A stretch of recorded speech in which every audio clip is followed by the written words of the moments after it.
This week we're looking at Chapter 33, Section 4, The Cold War Divides the World. So we're going to have a division of the world between communism and democracy. And often there is more than one world. We also talk often about the third world. This includes developing nations. These are newly independent nations who are sort of still trying to develop technology and other sort of things such as education. The Cold War strategies, we have the US, Soviet Union, China. They are the three major people who are competing to influence the third world. So, what this means is that all three of these countries are basically trying to influence these newer independent countries to be either democratic or communist. How they sort of try to influence the third world is by backing up certain revolutions. So, what this means is that the US is going to support maybe certain people groups who are more democratic in a country by giving them sort of money, by trading with them, or giving them sort of technology. Now, if we were to look at this map, we can see sort of where the third world is divided. Here's the map a little bigger. So our first world countries, these are going to be countries in Europe. This is going to be Australia. We also have Canada in the US. These are what we think are first world. Our second world countries, meaning that they are mostly developed, but are not completely developed in the ways that a lot of the Western world is Russia, a lot of the Eastern European countries such as Hungary, Czechoslovakia. China would be considered secondary. But as we see, of course, this has changed today. We're looking during the Cold War. Our third world countries, these are a lot of the developing nations that we're talking about. So as you can see, pretty much all of Africa, the Middle East, India, a lot of Southeast Asia, and Latin America.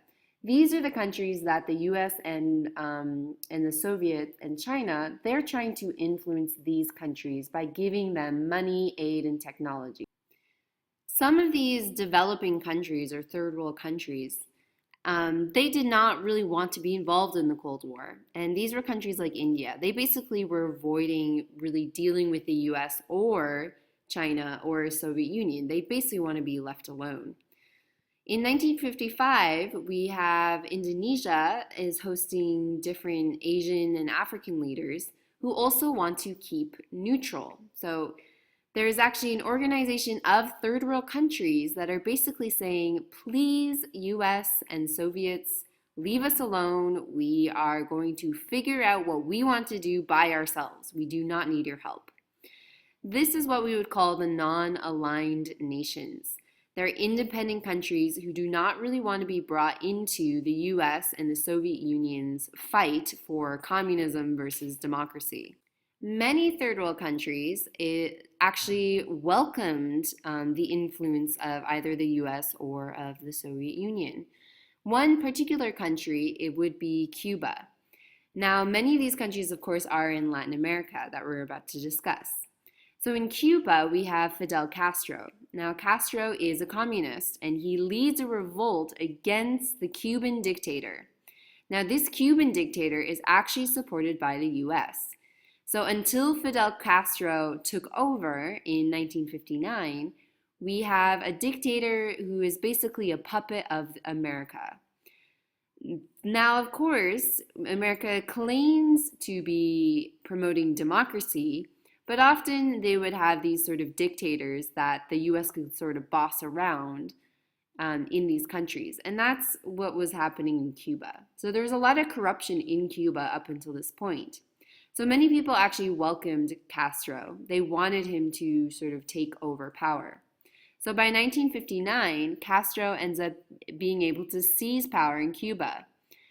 And he ends up nationalizing the economy. So he's taking all the American property that the US has sort of gained in Cuba, and now it is given back to the Cuban people. In 1961, we also have Castro defeating the US. So there's actually sort of a battle. It's called the Bay of Pigs. And many trained Cuban exiles, they're able to defeat or defend against the US. After the Bay of Pigs, it sort of turns nuclear. So this is one of the only nuclear face-offs in all of the Cold War. And we call it the Cuban Missile Crisis. So about 1 year after the Bay of Pigs, where Castro is able to sort of fend off America, we have a battle or a bunch of threats of nuclear weapons. So the US, they end up demanding that the Soviets remove missiles in Cuba. The reason why the Soviets were sort of happy that Cuba is now communist is Cuba is very close to the US. So as soon as Fidel Castro takes over, Soviets are basically giving Cuba tons of nuclear missiles as a way to threaten the US. It comes in a standoff, but what ends up happening is we have an agreement met. While both sides have nuclear weapons, neither side really wants to start a nuclear war. So the Soviets, they decide that they will take away their missiles as long as the US promises not to invade Cuba. And that is actually still holding on to what's happening today. Cuba is still a communist country today, and the US has still never really tried to invade Cuba again. Cuba's economy is basically then left dependent on Soviet support. So before this, we have Cuba is dependent on America for trade and economy. Now it's really just shifted to it being dependent on the Soviet Union. We also have more civil wars in other Latin American countries. One in specific is Nicaragua. So in Nicaragua, we have sort of a similar thing that happened in Cuba. We have the US is backing a Nicaraguan dictator who, again, supported by the US. We have another leader who emerges in Nicaragua. This is Daniel Ortega, and he leads what we call is the Sandinista rebels. And they end up actually taking power in Nicaragua. Now, the funny thing is that Daniel Ortega, he is actually supported by the US and the Soviet Union at first. But what his group does is they actually give a lot of the aid from the US and from the Soviet Union to communist rebels in El Salvador.